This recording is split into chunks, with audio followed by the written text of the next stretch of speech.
of natural beauty, national parks, and kitschy bits of Americana, South Dakota has so much to explore. Begin your South Dakota journey in Badlands National Park. Millions of years of erosion have sculpted these stunning vertical peaks and horizontal stripes that almost look painted on. The aptly named Wall stretches for 60 miles, and the park covers 244,000 acres. If you're lucky, you will see all kinds of wildlife here, including bighorn sheep, bison, and even some squeaky prairie dogs. Next, from Grand Canyon-like views to some Flintstones-like rock formations. One of the most amazing things about the landscape here in South Dakota are these needles, which are basically really tall rock formations that kind of look like needles, but it gets even better. You will get to drive through Needles Highway and eventually even drive through the eye of a needle. Pack your Dramamine for the Swirly Twirly Needles Highway. It was mapped out on horseback and on foot so that visitors would slow down and enjoy the incredible view, all while not harming the landscape.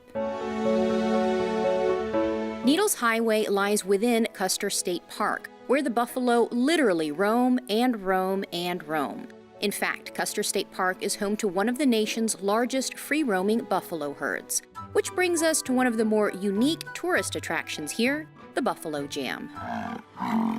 You might also encounter deer or donkeys, just all roaming around their land the way nature intended. There are also 5 lakes within the park, including Sylvan Lake, a lovely little oasis very popular for camping. Next, we go from wide-open prairies to Christmas tree-covered mountains. This is the beautiful Black Hills National Forest, and it is named Black Hills because, as you can see, the evergreen trees that grow here are so dark green they almost look black. And that sound you hear right now, that is from Spearfish Canyon Falls. Now, the Native Americans named the creek and the falls Spearfish because the water is so clear they could spearfish in it. Tucked within all that natural beauty are 2 man-made, awe-inspiring, mountain-sized memorials. The first, the iconic Mount Rushmore. Each of the presidents on Mount Rushmore represents a different facet of the first 150 years of U.S. history. Washington represents the founding of our country. Jefferson represents expansion. Roosevelt represents development. And Lincoln, of course, represents preservation. You can still see some of the 450,000 tons of rock that were either blown or chipped off to create this American icon. The second monument is Crazy Horse Memorial. The idea began when Chief Henry Standing Bear wrote a letter to the sculptor. And he wrote to Dad and asked if he would like to let the white man know the red man has great heroes also. And Dad, he got that letter in '39 and he was just taken aback by it. But this beautiful dedication to Native Americans is not done yet. Construction on the Crazy Horse Memorial began in the 1940s, and as you can see, it is still a beautiful work in progress. Now, if it is completed according to the original design, it could possibly be the largest sculpture in the entire world.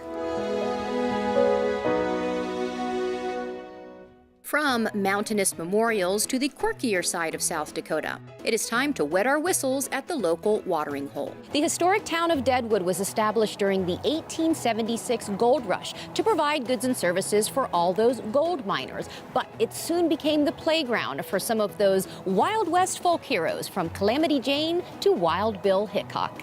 In fact, this is the saloon where it is believed that Wild Bill Hickok was shot, during a wild game of poker, of course. But even amidst all that gunslinging, the Victorian architecture has been well preserved and restored here, and it is actually quite pretty. And Deadwood itself is a National Historic Landmark.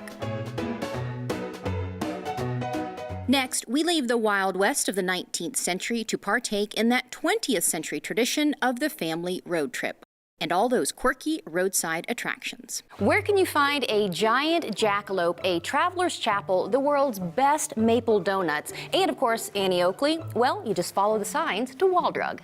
Those legendary Wall Drug billboards stretch for miles along the highways. Wall Drug is a 70,000 square foot mecca of kitsch, with restaurants, stores, a museum, an amusement park, even an art gallery. And it all started in the 1930s with the small family drugstore, owned by Rick Husted's grandparents, Ted and Dorothy. Dorothy had a simple yet brilliant idea to attract all those tourists off the highway. She said, "Ted, we gotta let people know we're here. We should put up a sign, get a soda, get a beer, turn next corner just as near to Highway 16 and 14, free ice water, Wall Drug Store." Ted thought it was a little corny, but it just might work. And work it did. Today, Wall Drug is one of America's most popular roadside attractions. It's the perfect pit stop between the natural beauty, the wonder, and the Wild West history that is South Dakota. And did I mention the maple donuts here are really good too? I'm only eating this because it's a taste of history.